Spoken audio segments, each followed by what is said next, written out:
Bonjour à tous, bienvenue dans ce webinaire santé autour de la thématique du sommeil. Je vous remercie à tous d'avoir répondu présent pour cet événement. Le sujet du jour, c'est comment diagnostiquer et prendre en charge le COMISA. Et pour ça, je suis ravie d'avoir avec moi le docteur Vincent Puel et le docteur Rémi Lombard qui vont pouvoir répondre à cette question. Je veux bien, docteur Puel, que vous puissiez commencer le partage, s'il vous plaît, pour pouvoir vous présenter. En ce qui concerne votre participation, donc vous allez pouvoir voir en bas des petits boutons questions et chat, hein, donc n'hésitez pas à interagir. Vous avez également le bouton sondage, on va vous poser quelques petites questions pendant ce webinaire. N'hésitez pas à y répondre en cliquant sur le bouton de sondage. Je veux bien que vous passiez à la slide suivante, docteur Puel, pour vous présenter.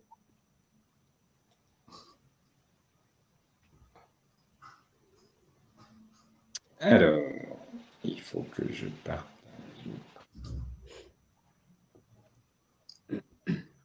Bon, en attendant, moi je vous dis bonjour à tous. Oui. J'ai vu que les C'est bon, vous voyez la salle suivante? C'est parfait. Donc, nous avons avec nous le docteur Vincent Puel, qui est cardiologue, ancien chef de clinique de Bordeaux, diplômé en pathologie du sommeil et fondateur de CardioSleep, et le docteur Rémi Lombard, qui est donc médecin généraliste et somnologue, spécialisé sur le sommeil et sa pathologie, sur les prises en charge de l'insomnie, sur l'hypnose médicale et thérapeutique, et qui est également directeur scientifique de la thématique sommeil sur le site charles.co. Je vous laisse commencer, docteur Puel, et puis bon webinaire à tous. Merci Nathalie. Alors, merci à Follow de cette invitation. Je suis très heureux d'animer cette présentation avec Rémi Lombard, mon ami et collègue du Nord, médecin somnologue. Et je m'aperçois que sur la photo, mes cheveux ont un petit peu poussé. Mais donc, on a choisi ce thème du COMISA, qui est une pathologie, en fait, qui n'est pas une pathologie, mais qui est plutôt une association de pathologies. Je ne sais pas si ça parle à tout le monde et quelle est exactement l'audience qui est, je crois, assez disparate au niveau des médecins, des paramédicaux et de la pratique du sommeil. Donc, le COMISA, c'est une association de deux pathologies. C'est le comorbide insomnia and sleep apnea. Donc, vous voyez, ce sont deux pathologies finalement qu'on retrouve et qu'on retrouve assez fréquemment dans nos consultations et qui posent des difficultés de prise en charge, de diagnostic et de prise en charge. Alors, ce n'est pas un seul phénotype patient. On a plusieurs types de phénotypes patients justement qui se présentent à nous. Et l'idée, c'est de vous présenter un cas clinique relativement typique de COMISA et comment vous allez justement l'aborder sans vous faire piéger, aussi bien au niveau du diagnostic que de la prise en charge. Donc, on a pris le cas de cette infirmière libérale. Alors, tous les mots ont un intérêt. Donc, elle s'appelle Philomène Oppose. Vous essaierez de comprendre pourquoi. Et elle consulte donc le cardiologue aujourd'hui. Elle consulte pour des sensations de palpitations qui arrivent la nuit par crise, mais également en journée, plutôt en continu dans ce cas. Et ça évolue depuis plusieurs mois. Donc, comme vous pouvez le voir, elle a un poids normal, 65 kg, 1,57 m, peut-être un très léger surpoids. Elle n'a pas de facteur de risque et elle a un examen clinique qui est sans particularité. Donc, le cardiologue continue dans les explorations de ses palpitations. Les examens que je pratique, une échographie cardiaque classique et un examen normal à ce niveau-là, il n'y a pas de cardiopathie. Et donc, un enregistrement Holter. Et sur le Holter, si vous voyez ma souris, au début de l'enregistrement, enfin, au début de cette capture d'écran, vous voyez un passage en fibrillation atriale et puis le retour en rythme sinusal. Donc, on a plusieurs épisodes de fibrillation atriale en période nocturne. Donc, traitement classique, antiarythmique, il n'y a pas d'indication d'anticoagulation, ce n'est pas les critères de traitement. Et la patiente revient quelques jours après, elle va mieux au niveau des symptômes nocturnes, elle n'a plus les accès de tachycardie, mais elle continue à avoir des palpitations dans la journée. Et puis, elle se plaint aussi d'un essoufflement. Elle a également des petites oppressions dans la poitrine, en barre, plutôt au repos.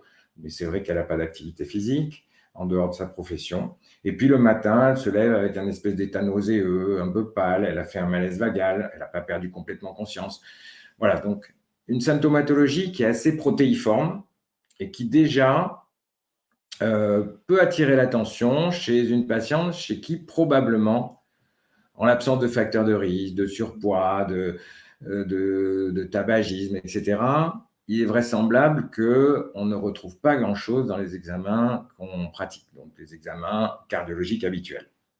Et en effet, on complète l'examen parce qu'évidemment, il ne faut pas passer à côté d'un problème cardiovasculaire. On fait une épreuve d'effort qui est normale et on contrôle le holter, maintenant qu'elle est sous flécaïne, et on voit qu'il n'y a plus d'accès de fibrillation, mais un rythme cardiaque est un peu rapide. Vous voyez la fréquence 100 en période de diurne, donc on est souvent un peu au-dessus. Voilà. Donc, un rythme sinusal un peu rapide en période diurne. Et puis, pendant tous ces examens, vous l'avez vu à plusieurs reprises, elle vous parle quand même de son sommeil. Elle vous dit j'ai des difficultés d'endormissement, j'ai de nombreux éveils. Quand je me réveille, c'est un peu difficile pour me rendormir. Mon mari a dit que je ronflais, je me lève quand même pour faire pipi.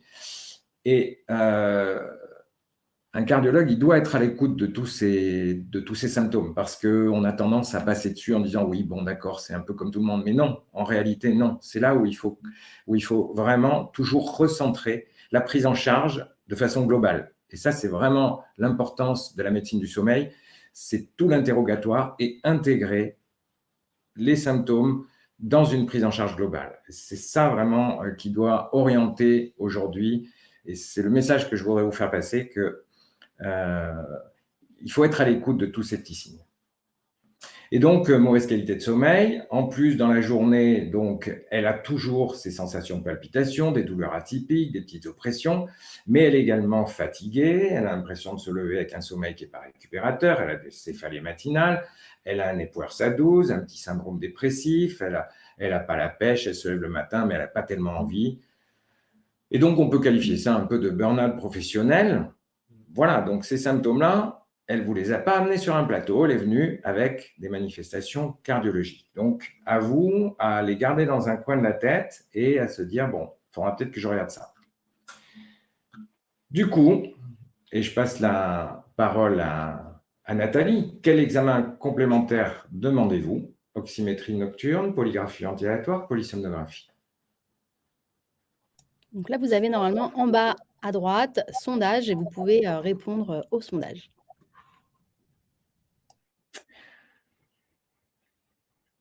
Évidemment, tout dépend de l'implication du cardiologue sur la médecine du sommeil. L'oxymétrie, c'est souvent finalement ce qui est le moins abordable parce qu'on n'est pas équipé pour. Mais la plupart des cabinets de cardiologie maintenant sont équipés de polygraphie ventilatoire. Et éventuellement, on peut adresser le patient, si on a une suspicion, vers une polysomnographie. Donc la question, vers quel examen vous dirigeriez-vous? Oxymétrie nocturne, je dirais que la réponse est bonne parce que ça donne des indications. Polygraphie ventilatoire, la question est bonne, la réponse est bonne puisque ça va nous donner des indications précises sur son sommeil. Et polysomnographie, je dirais que la réponse est très bonne puisque, en l'occurrence, on va voir pourquoi c'est un examen qui est peut-être plus adapté à l'âge et à la symptomatologie. Voilà les résultats de l'oxymétrie nocturne. Qu'est-ce que vous en pensez?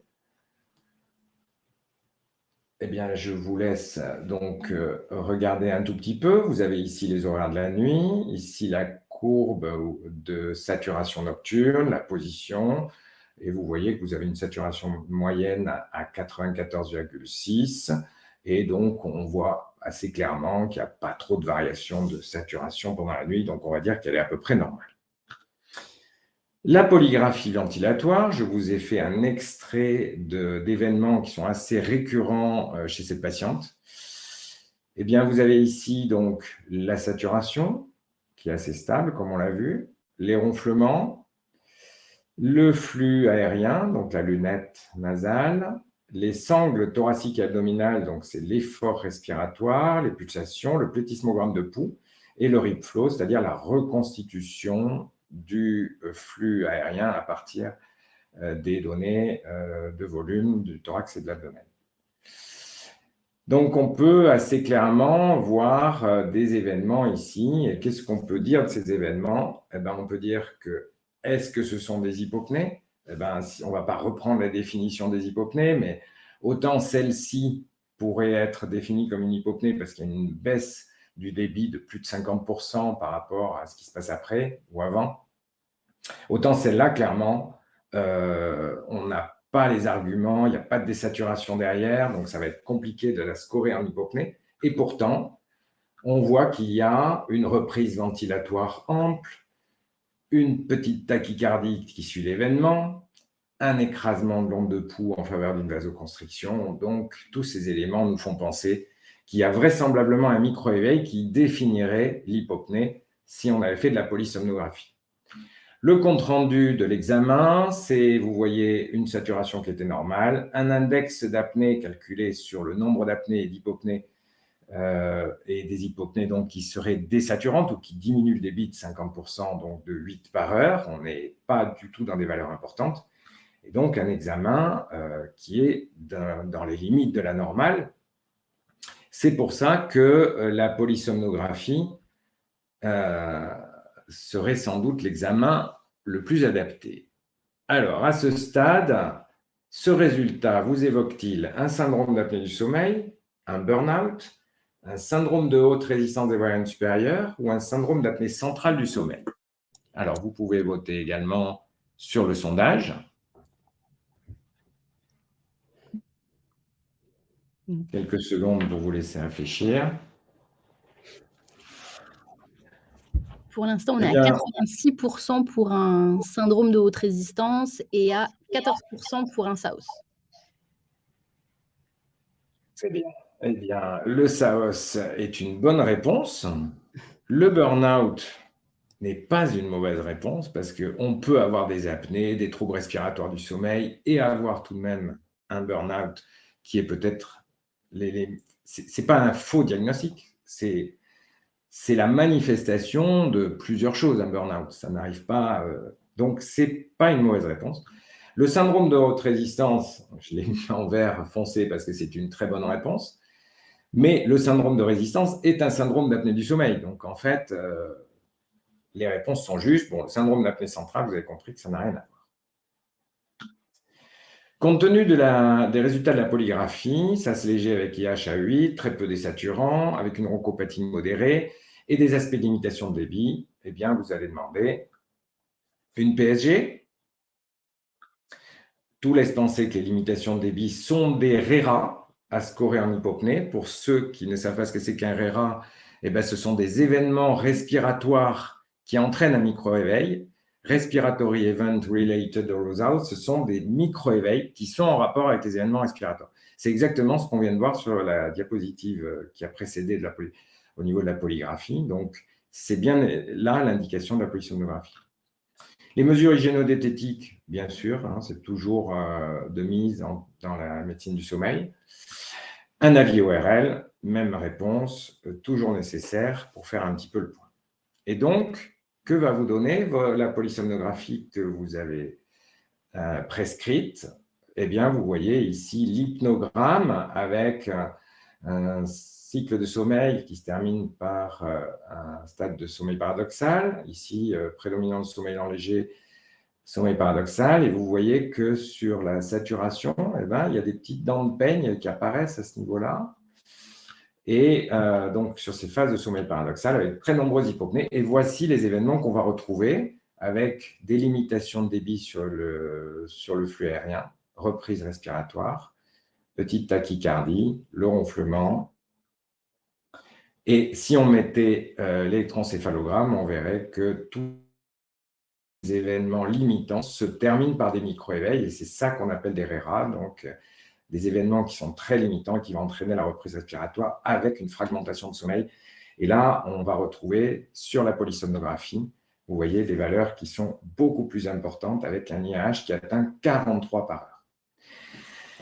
Quelle est la morale de l'histoire? Eh ben, la morale, c'est que les patients, les phénotypes patients, c'est quelque chose qui doit rester dans votre tête quand vous faites la prescription d'examen complémentaire. La polygraphie est très intéressante parce que si on passe du temps, eh bien, on se rend compte, on sait que l'on va trouver des limitations et qu'on ne va pas pouvoir scorer un index d'apnée élevé. Et pourtant, ça nous donne des indications. Donc, c'est une première étape qui est importante. Le syndrome de résistance, c'est vraiment une pathologie qui est à part et qui a été très bien décrite par Christian Guilleminault il y a quelques années.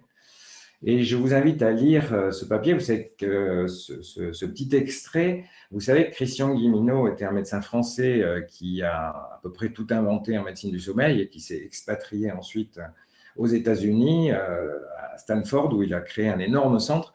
Il avait été beaucoup décrié en France et il a fini par aller créer ce centre gigantesque à Stanford. Il est décédé il y a 4 ans maintenant.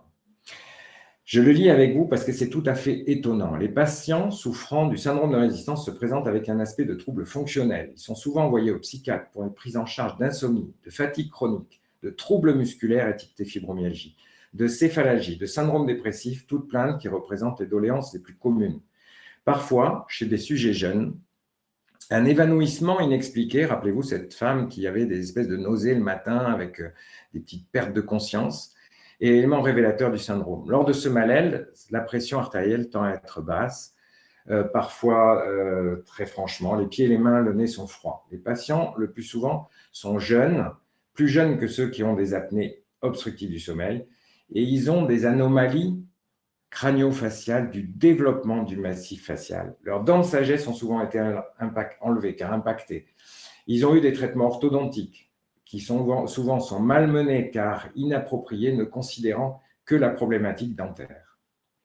Voilà, donc vous faites un petit examen ORL et vous allez trouver des anomalies qui sont souvent l'élément qui va qui va faire le lit de ces troubles respiratoires du sommeil. Et en général, on les retrouve d'ailleurs chez à peu près tous nos patients.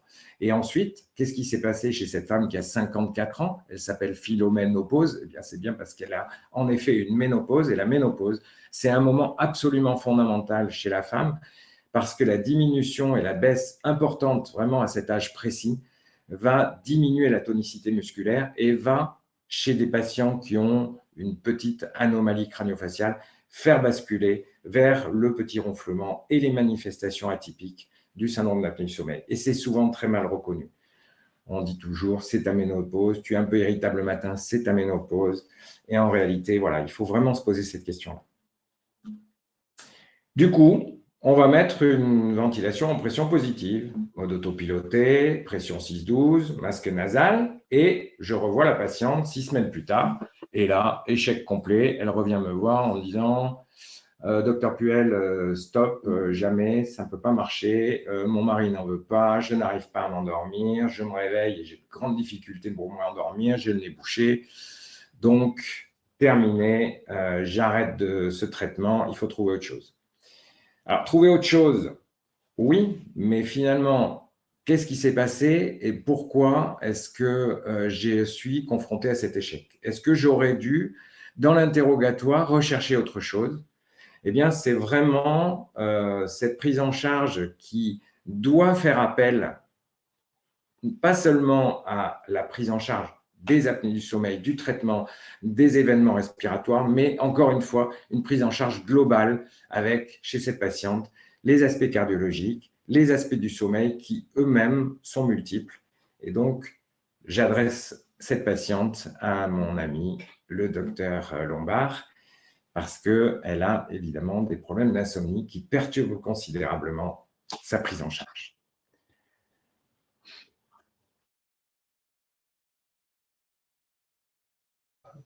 Bonjour, bonjour à tous. Merci Vincent de m'adresser ta patiente. Merci à Folo de me permettre de répondre à tes questions. Alors si j'ai bien compris, il faut que je lance le diapo, pardon, j'ai oublié de le faire. Hop. Est-ce que tout convient? C'est bon? Ça marche bien? Parfait, ok, cool. Il faut juste que je retire le masque. Donc voilà, merci à tous en tout cas de participer à ce webinaire. J'espère qu'on va pouvoir répondre aux questions posées sur le sujet. Alors, je ne reviens pas sur les éléments précédents. Je reprends juste Philomène Oppose qui vient me voir du coup avec des plaintes un peu différentes parce que je ne suis pas cardiologue. Elle vient me voir en me disant juste j'ai des difficultés d'endormissement. Pardon, Vincent? Ah, pardon. Elle vient avec des difficultés d'endormissement, des réveils avec des difficultés pour se réendormir, une fatigue et un Epworth à 12, donc supérieur à 11, donc une plainte de somnolence. Alors, est-ce qu'on peut penser, selon vous, est-ce que l'on peut poser le diagnostic d'insomnie avec ces éléments-là? Est-ce qu'on a assez, en tout cas, pour pouvoir en discuter? Eh bien, on va dire, on va répondre en s'appuyant sur les différents éléments qui sont à notre disposition, notamment la classification internationale des pathologies du sommeil. La définition de l'insomnie sont des plaintes nocturnes, donc difficulté d'endormissement, réveil fréquent, réveil plus tôt que l'horaire désiré, et pour les enfants, un refus d'aller se coucher à l'horaire approprié. Des plaintes diurnes, et bien là, elle se plaint de fatigue, de somnolence, donc on va voir deux des plaintes diurnes, et d'autres symptômes comme des troubles de l'humeur, comme on avait parlé Vincent tout à l'heure, et d'autres éléments. Pour pouvoir la qualifier de chronique, il faut que ça survienne depuis plus de 3 mois et au moins 3 fois par semaine pour avoir le diagnostic d'insomnie. Et il ne faut pas qu'il y ait un lien avec un manque d'occasion de dormir. Alors, ça veut dire quoi? Je vais vous donner un exemple très concret. J'avais un étudiant à Lille qui habitait à côté d'une boîte de nuit qui fermait à 2 heures du matin et à côté d'un Carrefour City qui se faisait livrer à 6 heures du mat. Bon, techniquement, on ne pouvait pas parler d'insomnie pour lui, mais juste de conditions inappropriées de sommeil parce que là, c'était l'entourage qui l'empêchait de dormir. Alors, on continue avec Philomène Oppose. Elle a toujours des difficultés d'endormissement, des réveils avec des difficultés de réendormissement, une fatigue, un Epworth à 12, elle a un IMC à 26, elle n'est pas obèse. Est-ce qu'on peut suspecter un SAS avec une insomnie? Alors, j'arrive après la présentation de Vincent, donc je ne pose pas la question, vous avez déjà la réponse. On va pouvoir suspecter un SAS, effectivement, un syndrome d'apnée du sommeil. Je reprends encore une fois ma classification internationale parce qu'on a tendance parfois à l'oublier, mais le syndrome d'apnée du sommeil associe des critères cliniques dans lesquels on va avoir la somnolence d'un côté jusqu'à l'insomnie de l'autre. Donc l'insomnie est un critère clinique qui doit nous faire suspecter un syndrome d'apnée du sommeil, en plus de tout le cortège connu de ronflements, de réveils en suffocant et de pathologies associées. Dans les pathologies associées, on a les pathologies cardiovasculaires et aussi le trouble de l'humeur et les troubles cognitifs qui doivent nous faire suspecter aussi facilement le syndrome d'apnée du sommeil. Donc, c'est des critères cliniques et des critères polygraphiques ou polysomnographiques. Je reviens sur ce que disait Vincent. Mince, je l'ai changé, mais pas sur celle-ci, pardon. L'index d'événements respiratoires, donc ça, c'est ce que l'on retrouve dans la classification internationale des troubles du sommeil. C'est l'IAH, c'est l'index d'apnée-hypopnée utilisé en polygraphie. Si on utilise les RERA en anglais ou les meilleurs en français, un meilleur, c'est micro-éveil lié à un effort respiratoire, et bien on parle d'index d'événements respiratoires en polysomnographie. Donc, l'IER, c'est l'IAH plus l'ERERA. Donc, il faut des critères cliniques et des critères polygraphiques ou polysomnographiques avec un IAH ou un IER supérieur à 5. Le troisième élément, c'est seulement un IER supérieur à 15 dans la classification. Mais bon, globalement, c'est la définition, c'est ou des critères cliniques et polysomnographiques ou des critères polysomnographiques seuls, mais plus important. Je passe, c'était juste un petit rappel. Donc, quel est l'examen diagnostique le plus pertinent? Pareil, je ne repose pas la question, j'ai encore le sondage, 69% la polysomno. Bah oui, vous avez raison, parfaitement. Pourquoi? Donc, je vous remets Philomène. Elle a une insomnie, un IMC qui est plutôt bas. La polygraphie est plus indiquée chez l'obèse, la polysomno plus indiquée en cas d'insomnie. Il faut aussi savoir, il ne faut pas oublier que la valeur prédictive négative de la polygraphie, c'est-à-dire quand on dit qu'il n'y a pas d'apnée, eh bien, on se trompe une fois sur deux en polygraphie. Donc, l'examen de référence reste la polysomno, d'autant plus quand il y a de l'insomnie. Alors, du coup, je lui dis, on va vous faire une polysomno. Elle me dit, bah, ça tombe bien, j'ai vu le docteur Puel, c'est lui qui m'adresse. Ah, bah, on va regarder les résultats. On lui retrouve bien un syndrome d'apnée du sommeil à cette dame. Je ne reviens pas dessus. Vincent l'a expliqué. Donc, le COMISA, c'est effectivement l'association de l'insomnie et de l'apnée. Est-ce que c'est fréquent? Je vous ai mis les stats. Parce qu'une fois qu'on a mis le nez dedans, je trouve ça monstrueusement fréquent. Ça veut dire que 40 à 60% des gens qui ont de l'apnée souffrent aussi d'insomnie. Et chez les gens qui souffrent d'insomnie, on retrouve 30 à 70% de syndrome d'apnée du sommeil. Alors, ça dépend des études, ça dépend de l'index d'événements que l'on prend, 5, 15 ou 30. C'est pour ça qu'on a de telles disparités entre les données. Mais donc, du coup, ça veut dire que vouloir prendre en charge l'apnée du sommeil, c'est aussi devoir prendre en charge l'insomnie quand on voit l'association fréquente entre les deux éléments. Et comme le dit Vincent, eh bien oui, il faut prendre en charge le patient dans sa globalité si on veut que ça fonctionne. Alors, quel est le phénotype de Comiса? Je voudrais que vous ayez une petite fiche à la fin pour vous dire, tiens, lui, c'est peut-être plus un Comisa et comment je peux le prendre en charge. Alors, le Comisa, les patients qui souffrent de Comisa qui sera plus volontiers des femmes, en tout cas plus de femmes que d'hommes. L'index d'apnée est moins sévère et on va retrouver forcément des insomnies associées. Hop. Alors, quel endotype? Alors, je ne sais pas si c'est très clair pour tout le monde, l'endotype. Du coup, je vais revenir dessus, c'était l'occasion.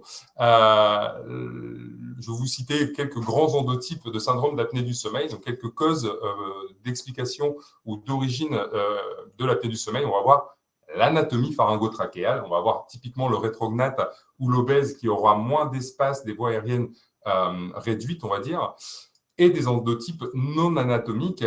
Donc, ça va être une mauvaise fonction des muscles dilatateurs du pharynx, un seuil d'éveil respiratoire bas, des gens qui se réveillent trop vite pour une toute petite stimulation respiratoire, et un contrôle respiratoire instable. Ça, je passe, ce n'est pas le propos d'aujourd'hui. Donc, effectivement, un seuil d'éveil respiratoire bas, on va le traduire autrement par un hyper-éveil et une vigilance accrue chez nos patients. OK, donc un hyper-éveil et une vigilance accrue. Quand on leur dit mettez une PPC et faites comme s'il n'y avait rien du tout, le ressenti du patient, en général, c'est ça. Hein. Il a l'impression d'avoir un truc énorme sur le visage, il ne se concentre que là-dessus, et puis là-dessus, on lui dit détendez-vous. Impossible. Donc, souvent, en tout cas, chez les patients Comisa, on a une faible adhésion à la pression positive continue et une efficacité irrégulière. Pourquoi l'efficacité est irrégulière?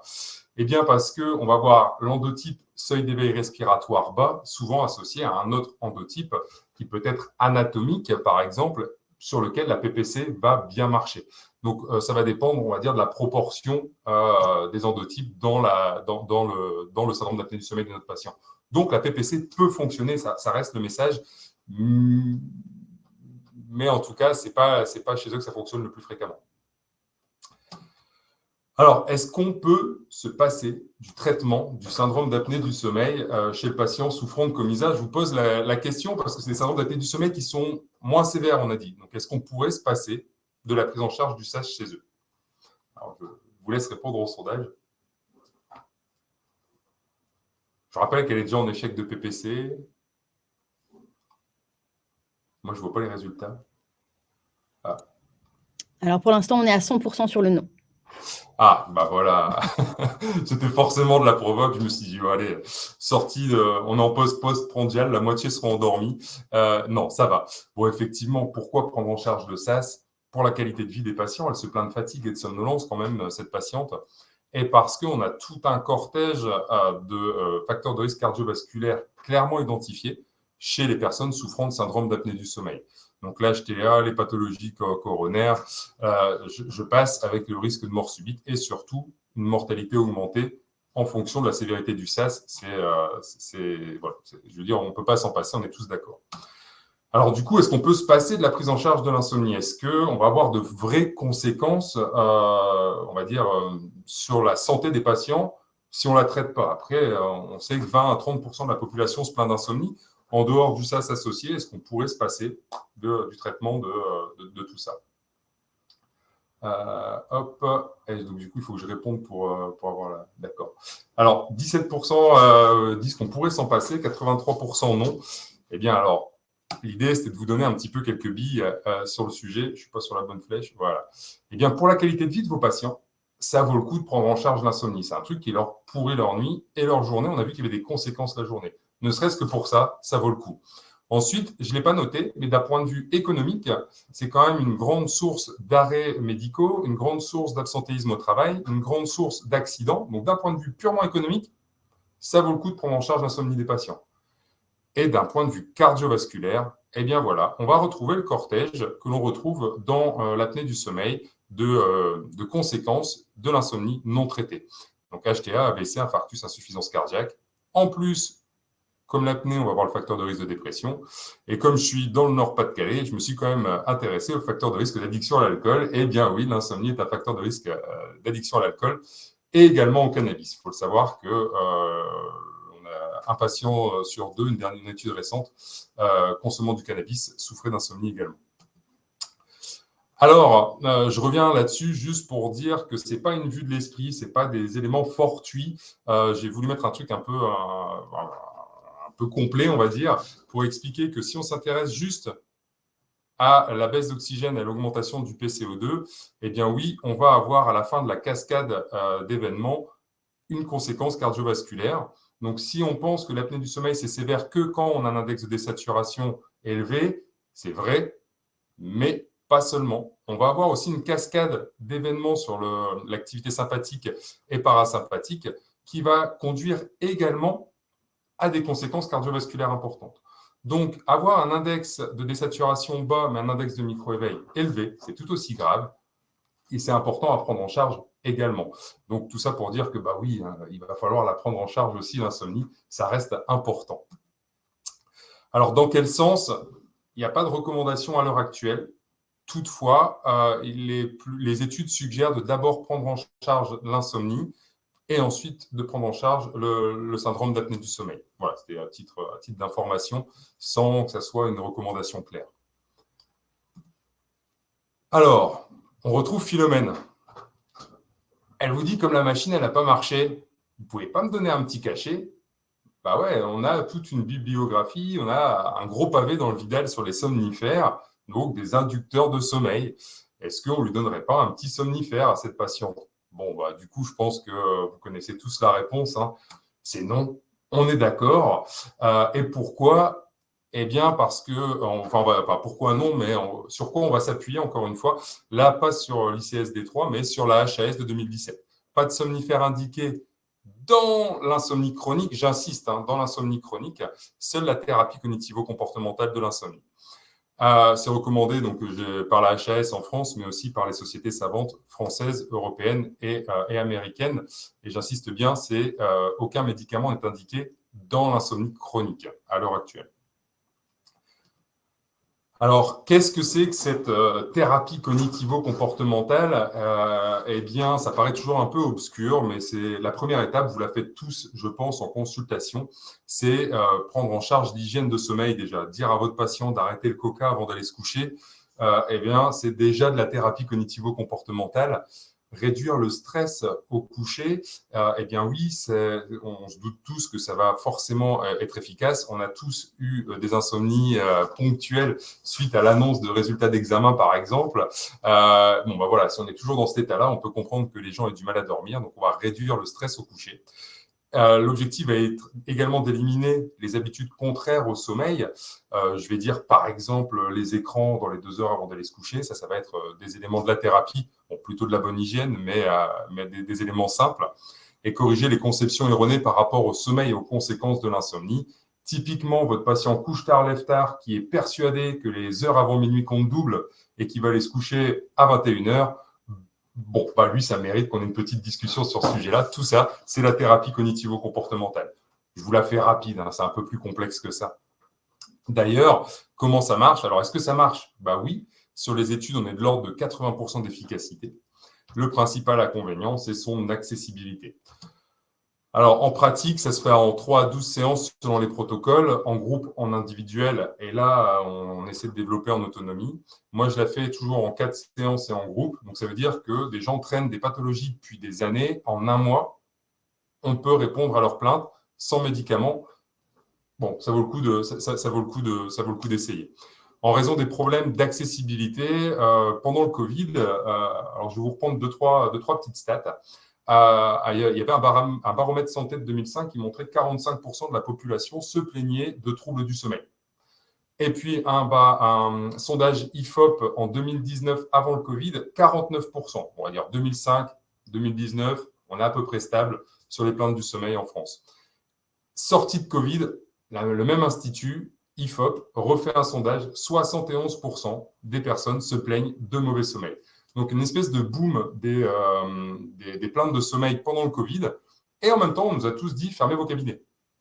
Bon, donc là, a commencé à se poser des questions, des alternatives à la thérapie physique. Et c'est là qu'on a essayé de mettre en place avec Charles Poinco une thérapie cognitivo-comportementale en ligne automatique. On peut consulter un spécialiste, c'est juste pour débrouiller et ne pas envoyer un patient avec un syndrome des jambes sans repos sur une thérapie. Donc, mais vous êtes spécialiste, donc envoyez sur nos spécialités si vous voulez. Programme sommeil, et c'est effectivement une thérapie cognitivo-comportementale like, parce qu'il n'y a pas l'interaction, mais en tout cas, c'est une solution. Ce n'est pas la meilleure. La meilleure, ça reste avec un praticien. Faute de praticien accessible, vous avez un relais.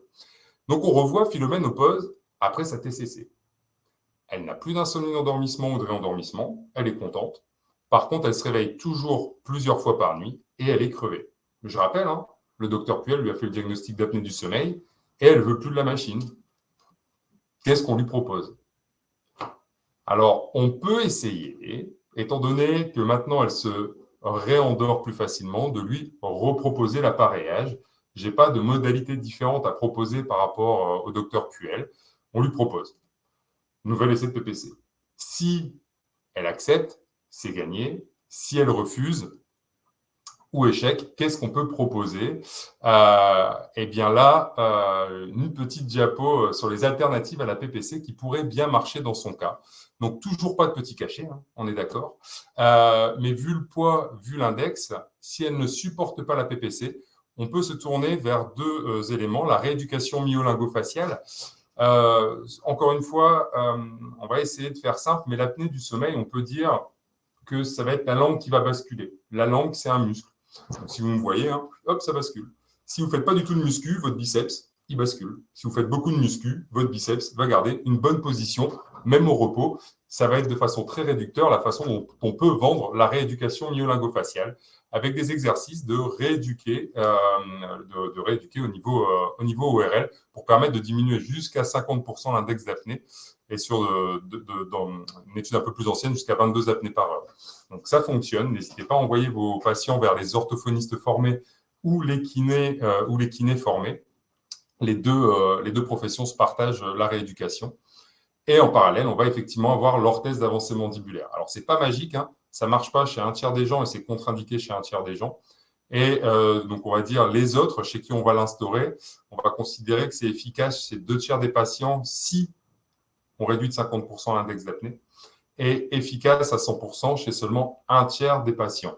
Le seul moyen de le prédire, c'est la fibroscopie de sommeil, et encore, c'est une prédiction, on va dire, imparfaite. Voilà pour les alternatives. Du coup, la petite fiche qui pourrait être intéressante de récupérer à la maison, c'est la petite fiche phénotype du COMISA. Alors, qui sont-ils? En fait, c'est qui sont-elles? Ce sont surtout des femmes plus que des hommes. Un IAH moins sévère, mais pour autant, il faut le prendre en charge, on l'a vu. Et des insomnies qu'il faut également prendre en charge. Un endotype de SAS qui a un seuil d'éveil respiratoire bas, souvent associé à un autre endotype de SAS. Une faible adhésion à la PPC pour ce motif-là et une efficacité irrégulière, bien ça dépend des proportions, on va dire ça comme ça. Les thérapeutiques à préférer, ça va être la thérapie cognitivo-comportementale pour jouer sur notre seuil d'éveil respiratoire bas et un autre type de prise en charge du SAS si la PPC ne marche pas, comme l'orthèse ou la rééducation myolingo-faciale. Voilà. Eh bien, écoutez, je ne sais pas si vous avez des questions. Je pense qu'on peut peut-être les poser là. Sinon, on a encore des éléments à proposer, mais ça, je vous suis. Voilà. Avant que les questions arrivent, moi, je reprends les indications de traitement. Et il faut quand même, on est passé très vite sur la prise en charge par PPC. Donc, l'idée, c'était surtout de vous faire cette présentation d'un cas clinique avec les 2 pathologies et comment il fallait les prendre en charge. Donc, il faut vraiment avoir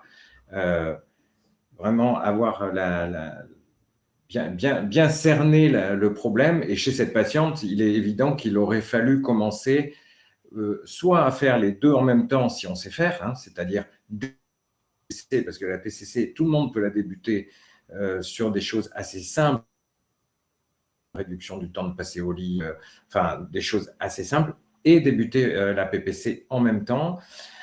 Parfois, on a des insomnies qui sont liées aux apnées et donc qui sont vraiment les éveils générés par les phénomènes respiratoires qui vont entraîner ensuite l'insomnie. Donc, ça arrive parfois que ce soit magique, la PPC, sur ces patients-là, mais c'est quand même rare. Deuxièmement, la PPC, quand on l'utilise dans le syndrome de résistance, en général, on essaie d'utiliser des pressions constantes parce que la pression autopilotée ne marche pas très bien. Les algorithmes de détection des événements sur la plupart des appareils ne fonctionnent pas très bien et donc il est préférable de passer sur de la pression constante rapidement en fonction de l'IMC du patient. Voilà, donc trois éléments là-dessus, mais il est évident que les phénotypes patients, ils ne sont pas tous les mêmes. Là, on vous en a présenté un qui est quand même très classique, hein, d'une femme ménopausée, juste voilà, qui n'est pas en surpoids, qui a une plainte de sommeil importante et pas que, avec aussi donc, tout l'aspect cardiologique dont on a parlé. Et chez cette patiente-là, c'est vraiment un phénotype très classique qu'on voit très régulièrement dans nos consultations et surtout en cardiologie. Et donc, il faut savoir que ça ne sera pas simple. Alors, on a l'orthèse, oui, pourquoi pas, mais elle avait quand même un IH à 43, hein, donc ça veut dire que normalement, on est plutôt entre 15 et 30. Mais c'est une solution, en effet, si jamais elle ne veut pas revenir. Est-ce qu'on a des questions, Nathalie ? Eh bien, oui. Oui, on a une question de Martin qui nous demande comment se passent les TCC en groupe, axés sur l'hygiène du sommeil, thérapie contrôle du stimulus ou autre, en groupe ou en individuel, cela a-t-il montré une différence d'efficacité ? Alors, on peut les faire en groupe ou en individuel pour répondre à la première question. Effectivement, que va comporter la thérapie cognitivo-comportementale ? Eh bien oui, il va y avoir de l'hygiène de sommeil, il va y avoir du contrôle du stimulus, de la restriction du temps passé au lit. On va essayer de revenir sur les pensées intrusives au coucher, du type si je ne m'endors pas tout de suite, ma journée de demain, ça va être l'enfer, avec l'échelle de Beck, par exemple. En groupe ou en individuel. Alors, ça va être dans les études, on montre, enfin, ça dépend des études, c'est comme toujours, certains vont montrer plus d'efficacité du groupe, d'autres de l'individuel.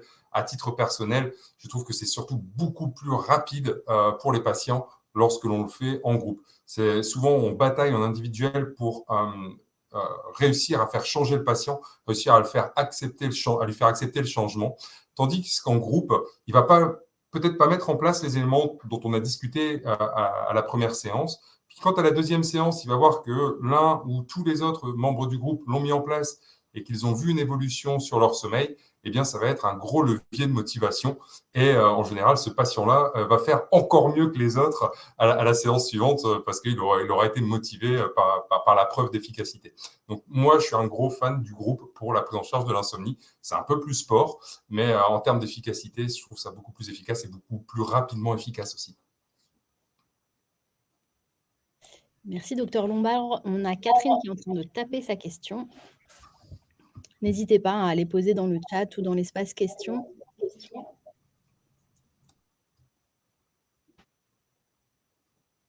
Alors moi, personnellement,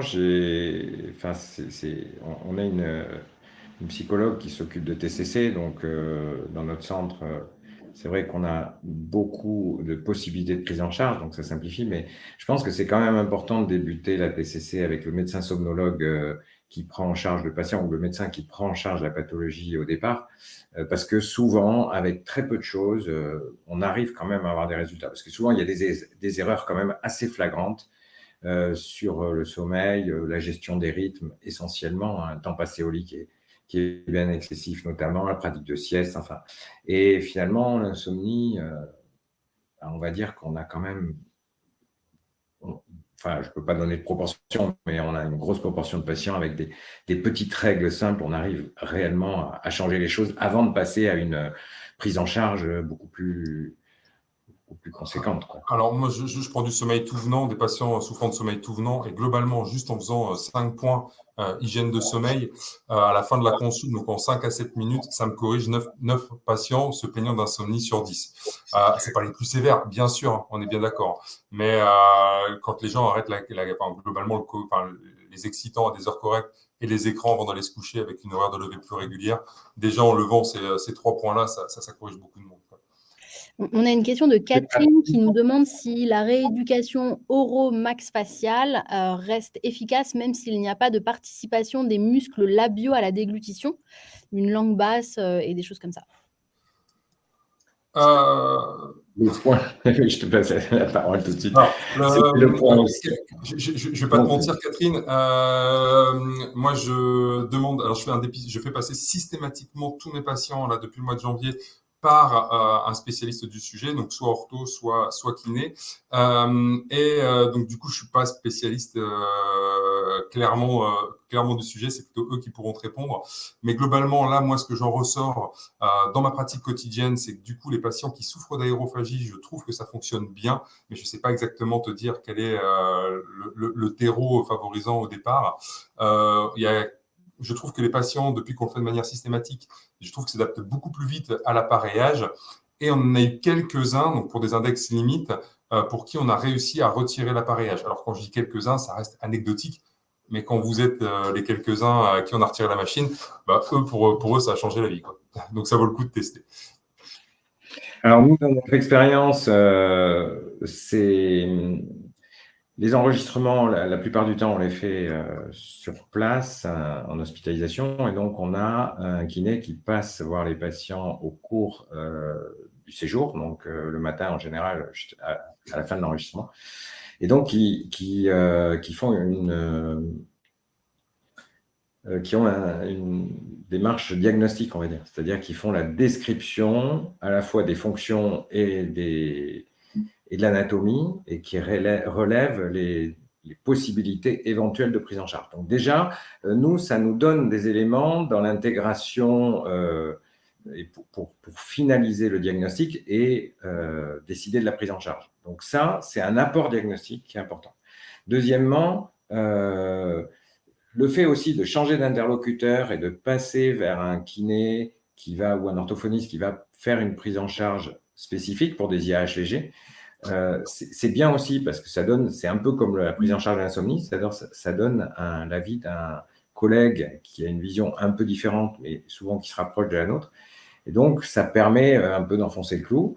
Et surtout, évidemment, en ce qui concerne la prise en charge seule, parce qu'il y a des patients donc, qui refusent ou qui n'adhèrent pas ou qui n'arrivent pas à être traités par l'un ou par l'autre des techniques, eh bien, on a des patients qui peuvent réellement avoir un traitement efficace. Et en fait, il ne faut pas que se baser sur l'index apnée, puisque ce qu'on cherche en médecine du sommeil, ce n'est pas un index apnée, c'est d'avoir un patient qui va bien avec une vigilance qui est optimale, une qualité de sommeil qui est acceptable pour lui et surtout une vigilance qui est bonne dans la journée. Donc, on peut avoir des index apnée qui restent un petit peu élevés, mais si on obtient un résultat, c'est là qu'effectivement, on peut se passer de traitement spécifique. Donc voilà, c'est une réponse qui n'en est pas vraiment une, puisque je ne suis pas spécialiste. Il faudrait laisser parler un spécialiste là-dessus, mais nous, le retour des patients, elle est plutôt favorable dans ce sens. Alors, nous n'avons pas d'autres questions. On a dépassé le temps initial des 45 minutes. S'il n'y a pas d'autres questions, je pense qu'on va pouvoir clôturer ce webinaire. Moi, je tiens à remercier du coup très spécialement les docteurs Lombard et le docteur Puel d'avoir participé à cet événement. Je vous remercie tous d'avoir répondu présent pour celui-ci et je vous souhaite à tous de passer une excellente fin de journée. Au revoir. Au revoir, merci à tous. Merci Nathalie, merci à Follow. Merci à vous, au revoir. Merci, au revoir.